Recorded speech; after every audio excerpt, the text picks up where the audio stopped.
तो मैंने अपनी ज़ाती तौर से कहा कि यूसुफ खान मत रखिए और जो आपके दिल में आए आप नाम रख दीजिए।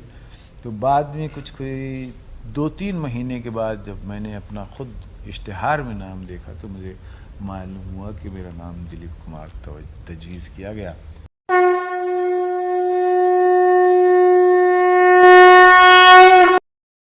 इस देश के अंदर वामपंथी विचारधारा के कुछ कथित लेखकों और कलाकारों ने जिस प्रकार से अब भारत विरोधी स्वर ही, यानी अब भाजपा का नहीं बल्कि भारत विरोधी स्वर ही उठाना शुरू किया है, दुर्भाग्य से उस स्वर के साथ शाहरुख खान जैसे लोगों के भी स्वर मिले हैं। और ये पहली बार नहीं हो रहा है, इससे पहले भी इस प्रकार की हरकतें उनके द्वारा हुई हैं। शाहरुख खान को इस बात को याद रखना चाहिए कि अगर इस देश का बहुसंख्यक समाज उनकी फिल्मों का बहिष्कार कर देगा तो एक आम मुसलमान की तरह उनको भी सड़कों पर भटकना पड़ेगा। मुद्दों पर, तथ्यों पर बात होनी चाहिए। भारत के अंतर्राष्ट्रीय छवि को खराब करने की जो अंतर्राष्ट्रीय साजिशें हो रही हैं, उस साजिश से सबको बचना चाहिए। और अगर कोई इस प्रकार की साजिश किसी व्यक्ति या किसी पार्टी को निशाना बनाने के लिए पूरे देश को या बहुसंख्यक समाज को, दुनिया का सबसे सहिष्णु समाज को, ये तो हिंदू समाज है, उस हिंदू समाज को बदनाम करने के लिए कोई इस प्रकार के षड्यंत्रों में शामिल है तो उसकी सामूहिक निंदा होनी चाहिए, उसका सामूहिक बहिष्कार भी होना चाहिए। हाफिज सईद ने जो है कहा है कि अगर ऐसे लोग शाहरुख खान हो या फिर जो साहित्यकार हैं वो लोग अगर असुरक्षित महसूस कर रहे हैं भारत में तो वो पाकिस्तान आ सकते हैं, निमंत्रण दें। बखूबी जाएं लोग, हम भी इसका स्वागत करेंगे कि ये लोग जाएं। कम से कम भारत को बदनाम करने वाले लोग अपनी वास्तविकता और अपनी औकात को भी समझेंगे। एक बार जामा मस्जिद के इमाम ने पाकिस्तान जाकर के देखा था, जब कुत्तों की तरह उसको दुत्कारा गया था वहाँ से। मुझे लगता है शाहरुख खान की भाषा में और हाफिज सईद की भाषा में कोई अंतर नहीं है।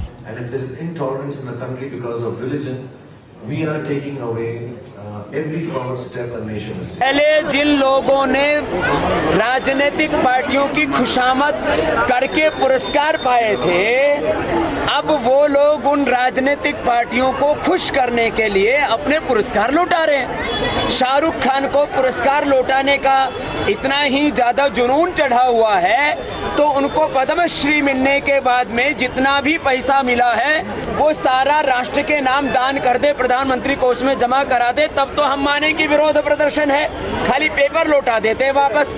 अरे जो पद्मश्री आदि सम्मान आदि प्राप्त करने के बाद जो कमाई की है वो कमाई की रकम वापस लौटाओ देश के नाम। अभी खाली पेपरगिरी करने में लगे हैं और पेपरगिरी में और नेतागिरी करने में ये बहुत फर्क है। और वास्तव में त्याग करके दिखाओ ना। इसमें ये नहीं है कि वो उनके अगेंस्ट हैं कि उनके साथ हैं, बट सिंबॉलिकली इट्स फैंटास्टिक। मेरी सिर्फ यही दुआ है और होप है कि जो सिंबलिज्म उन्होंने शुरू किया है उससे काम बेहतर हो जाए, उससे कुछ ना कुछ सॉल्व हो जाए। As far as you asking me, I am all for free creativity, but मैं उसके लिए अवार्ड दूं, ये दूं, मेरे पास नेशनल अवार्ड ही नहीं है। पहले मुझको अवार्ड दो, फिर उसके बाद वापस करूंगा मैं। देखिए, ये सारे बयान राजनीति से प्रेरित हैं और राजनीति से प्रेरित बयानों का औचित्य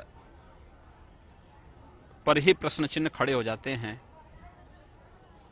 मुझे लगता है कि जिन लोगों को भारत के अंदर असहिष्णुता नजर आती है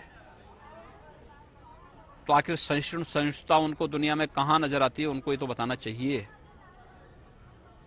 आईएसआईएस जो कर रहा है, क्या ये सहिष्णुता है? उनकी पत्नी देश से बाहर जाना चाहती है। ओह, सवाल ये है कि अब कोई जाना चाहता है तो किसी को रोका गया है क्या? किसी को जबरन रोका तो नहीं गया है जाने से। कोई जाना चाहता तो स्वेच्छा से जा सकता है और ससम्मान जाना चाहिए। कम से कम देश के अंदर इसी बहाने आबादी कम तो होगी। Maybe 6 months, 8 months, there has been a growing sense of despondency, I would say.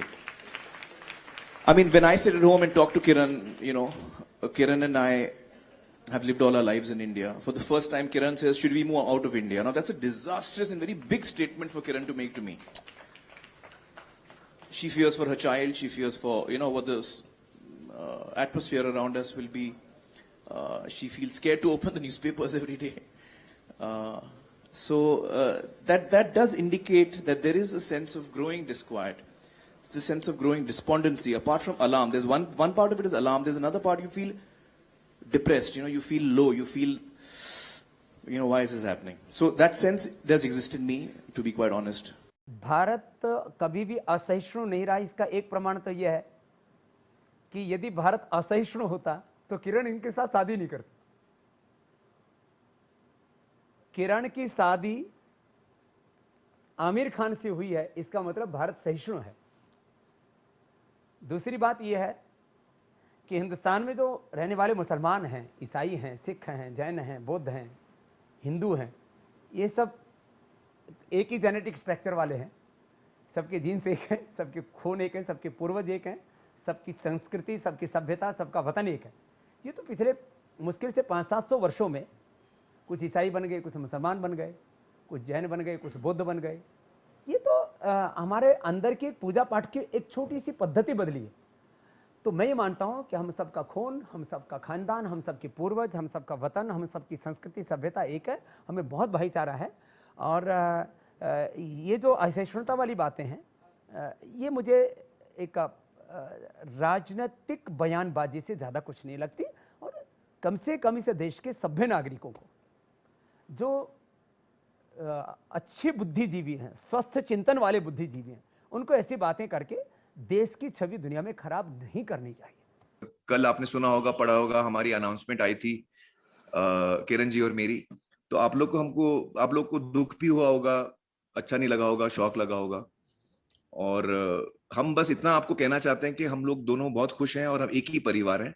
हमारे रिश्ते में चेंज आया है, लेकिन हम लोग एक दूसरे के साथी हैं। तो आप लोग ऐसा कभी मत सोचिएगा। कांग्रेस के जमाने में इंटॉलरेंस था। जब यूसुफ खान को नाम बदल के दिलीप कुमार करना पड़ता था, महजबी वालों को मधुबाला बनना पड़ता था। आज देश के अंदर फिल्म स्टार को उनके जात से, उनकी मजहब से नहीं, बल्कि उनके काम से पहचान मिलती है। जितने बड़े से बड़े फिल्म स्टार हैं, उनके समाज के लोग जितना उनको चाहते हैं, उससे ज्यादा जिस समाज में पैदा नहीं हुए उस समाज के लोग प्यार करते हैं। और देश में एक अच्छा वातावरण है। किसी भी व्यक्ति को ये संदेश नहीं देना चाहिए कि देश में कोई इंटॉलरेंस का माहौल है। मैं जब फिल्म में आया तो मुझे वो तनकीद और वो पठान आदमी से गुस्सावर तबीयत थी उनकी, खौफ भी था कि ये जब इनको मालूम होगा तो नाराज़ बहुत होंगे। और उस वक्त 2-3 नाम सामने रखे गए कि यूसुफ खान नाम रखा जाए या दिलीप कुमार रखा जाए या वासुदेव रखा जाए। तो मैंने अपनी ज़ाती तौर से कहा कि यूसुफ खान मत रखिए और जो आपके दिल में आए आप नाम रख दीजिए। तो बाद में कोई 2-3 महीने के बाद जब मैंने अपना खुद इश्तिहार में नाम देखा तो मुझे मालूम हुआ कि मेरा नाम दिलीप कुमार तजवीज़ किया गया।